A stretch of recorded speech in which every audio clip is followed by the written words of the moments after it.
Сәлеметсіздер ме менің YouTube көрермендерім. Қазіргі расклад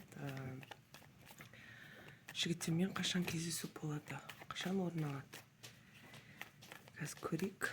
Бірінші жігіттің ойын, сезімін, алдағы қандай жоспары бар, соның барлығын білетін боламыз.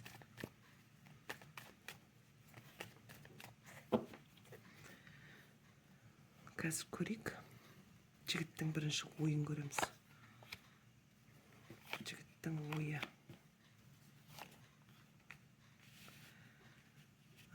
Жігіт интимный арақатынасты ойлайды бұл жерде. Умеренность деген карта түсті. Бұл жерде уақыт дейді, күту дейді. Жігітіңізді күтіп жүргеніңіз көрсетіліп тұр. Енді бұл жерде дьявол деген карта көрсетіліп тұр ғой, үшінші карта.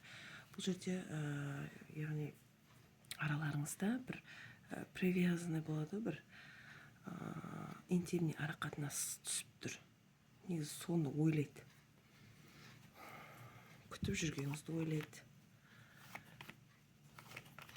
Так, семейный ер азамат екен бірдестен түсті. Сезімі бар сізге деген. Барлығы құпия кездесуді көрсетеді. Бұл жерде өсек сөзден қорқады, переживаниясы бар жігіттің. Бір сіз негізі бір жынданып қарайтын сияқтысыз, сол туралы да ойланып тұр. Екеуміз екі жақтамыз деп ойлайды, бірақ ойлайды. Қоштасу туралы ойламайды, өйткені екі жақта король мечей шығып тұр ғой, қарсы. Екеулеріңіз екі жақта, яғни арақатынасты бұзуды ойламайды бұл жігіт. Арақатынасты үзгісі келмейді. Просто пауза болуы мүмкін арада. Ойлайды. Сезімі. Сезім бар ма? Бұл жерге келетін болсақ, маг старший арканы деген карта түсті. Бұл жерде барлығы менің қолымда деп тұр, бірақ кедергі бар дейді. Сезімдеріңізде қандай кедергі бар? Үшінші адам, әйел адамның кедергісі түсіп тұр. Яғни ол сізге сезім бір болады, бір сенімсіздік болып тұр. Ренжулі екеулеріңізде. Әсіресе сіз ренжулі болуыңыз мүмкін, ренжулі. Енді бұл жерде хат алмасу тоқтаған сияқты, өйткені жазған ба, жазбайын ба деген сияқты. Сіздің де ойыңыз бар, сезімі бар, әділдікті қалайды жігіт. Мына жерде сезім бар, ұнату сезімі бар. Алдағы кездесу болады ма? Кездесу болады ма дегенге, бұл жерде қазір шаршап жүр. Екеулеріңіз де шаршағансыздар бұл отношениеден, бірақ үзгісі келмейді жігіт. Күтіп жүргеніңізді біледі. Сіздің оған жігітке деген сезіміңіз бар. Кездесу бар, әлі де кездесу бар.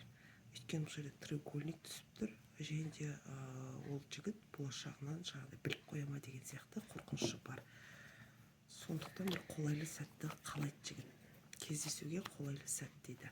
Мына жерде күтіп жүрсіз, келеді деп тұр. Дорога, жол, шут деген карта түсіп тұр ғой. Алда не болатынын білмейсіздер екеулеріңізде. Бірақ алдақтан да кездесу бар. Жұмыс басты дейді. Жұмыстан бұл жігіт бір кету туралы шығып тұр. Жігіттің кетуі жұмыстан. Влюбленный карта түсіп тұр. Ойлайды. Қазір сіз бұл жігітке құпия болып тұрсыз. Ойлайды, өзгеріс дейді. Қандай өзгеріс? Сила, семейный өзгеріс болуы мүмкін. Семейный өзгерісті көрсетіп тұр. Енді ары қарай көрейік. Сұрақтарға байланысты қазір басқа картамен ашайық.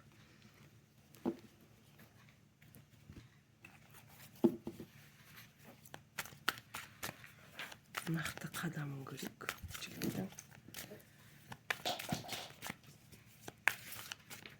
Жігіттің нақты қадамы.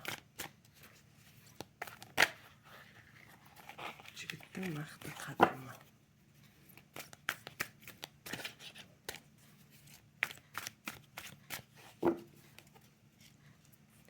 Жігіттің нақты қадамы.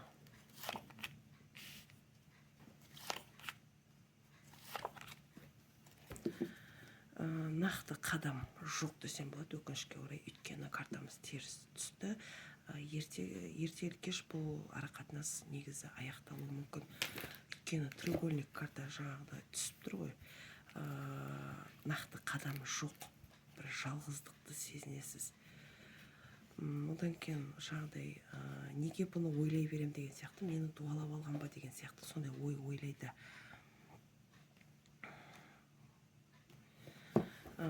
Қанша жан-жағыңыздан бір көңіл көтеру шығады, бірақ сіздің көңіліңіз сол жігітте болуы мүмкін алдақтаңда. Өйткені бұл жерде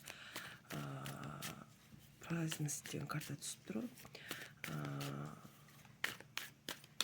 Қыз жаңағыдай әдемі киініп алған, бірақ ішкі жан дүниесі сізді қалайды, кездесуді қалайды, сізбен махаббатты қалайды. Негізі жігітке айтып жатырмын да.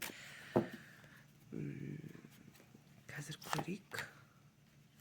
Зеркало дейді. Мына жерде жалғыздық, отшельник деген карта түсіп тұр. Жүрек жаралы дейді.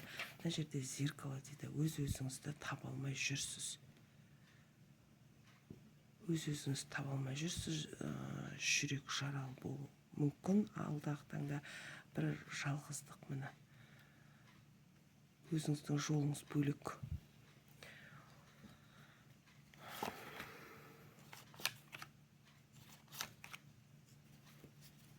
Душевные терзания деген карталар түсіп тұр. Мына жерде жігіт, яғни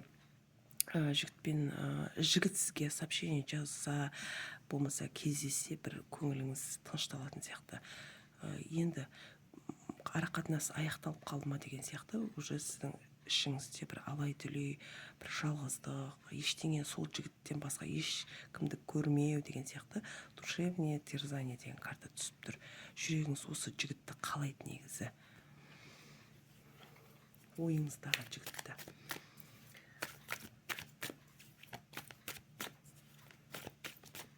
Жігіт отношенияны үзгісі келмейді, бірақ соңында бұл арақатынасқа нүкте қойылатын уақыттың шегі деп тұр. Енді көрейік ары қарай жігітті көрейік. Бұл жерде мына жерде арақатынастың байлануы, яғни жігіттің сізге арақатынаста ары қарай алдақтаңда жаңағыдай хабарласпай кету деген сияқты. Өйткені бұл жігіттің семьясы бар.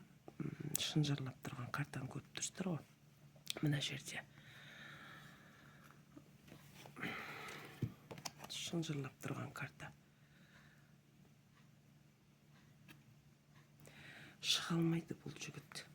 Өйткені семья түсіп тұр.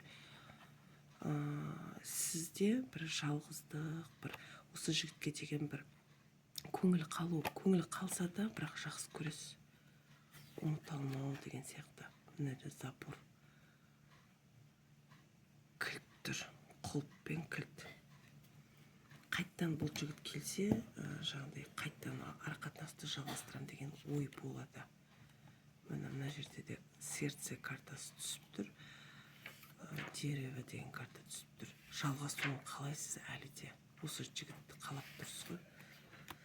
Біраз ұмыта алмау мүмкін сізде. Сондай бір жағдай өзгерістер болуы мүмкін. Легкая добыча дейді.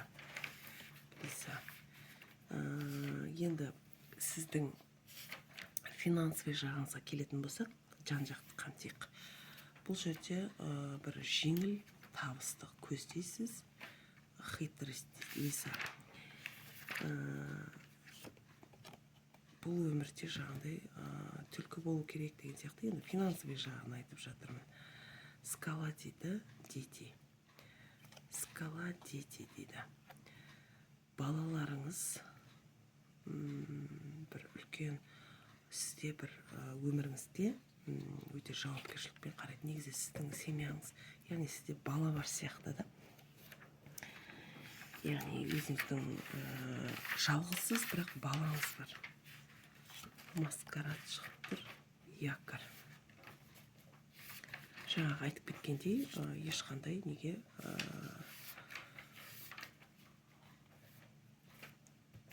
маскарад дейді. Көбінесе сіз өміріңізге бір маска киіп жүресіз, менде барлығы жақсы деген сияқты, бірақ ішкі жан дүниеңізде бала-шаға, жаңағы жігіт деген сияқты сондай қалыптасып қалған. Енді екеулеріңіздің жолдарыңыз міне екі бөлек. Екеулеріңіз екі жаққа кету көрсетіп тұр бұл жерде. Ары қарай не істейсіз? Уақыт дейді.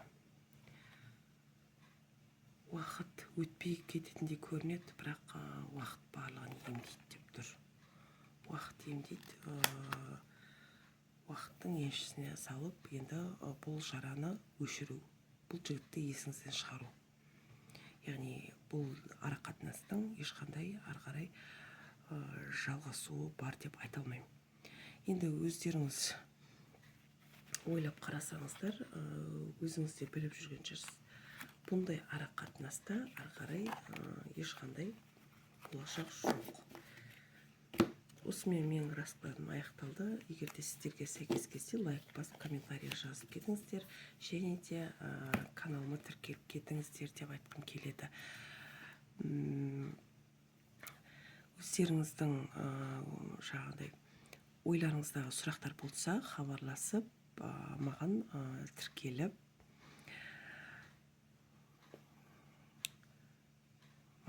кетіңіздер. Тағы айтатыным, бұл жерде болады бір ойыңызда бір мазалап тұрған бір сұрақтар болса, осы видеоның астына WhatsApp номерімді жазып кететін боламын. Хабарласыңыздар, мен сіздерді күтемін. Сау болыңыздар.